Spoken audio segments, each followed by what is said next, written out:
অস্বাস্থ্যকর পরিবেশে ডেঙ্গুর ঝুঁকি, দুমকি স্বাস্থ্য কমপ্লেক্সে অনিয়মের অভিযোগ।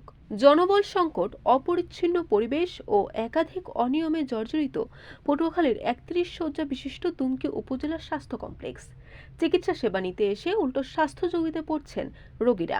১৯৯৭ সালে প্রতিষ্ঠিত ও ১৯৯৮ সালে রাজস্ব খাতে অন্তর্ভুক্ত এই স্বাস্থ্য কমপ্লেক্সে ২২ জন চিকিৎসকের পদ থাকলেও বর্তমানে কর্মরত আছেন মাত্র ৩ জন।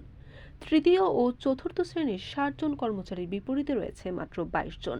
হাসপাতালের সামনে ও পেছনে দীর্ঘদিন ধরে পানি জমে থাকায় মশা মাছির উপদ্রব বেড়েছে।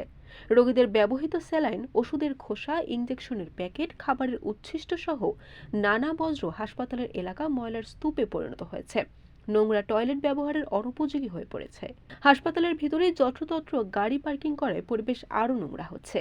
অভিযোগ রয়েছে, জরুরি বিভাগে সবসময় চিকিৎসক পাওয়া যাচ্ছে না, টিকিট কাউন্টারে রোগীদের সঙ্গে খারাপ আচরণ করা হয় এবং উপজেলা স্বাস্থ্য ও পরিবার পরিকল্পনা কর্মকর্তাকে অনেক সময় অফিসে পাওয়া যায় না। এছাড়াও নির্মাণাধীন কোয়ার্টার হস্তান্তরের পরও চিকিৎসকদের জন্য নির্ধারিত কোয়ার্টারে পরিবারসহ বসবাস করছেন মোহাম্মদ আল আমিন নামে এক ঠিকাদার।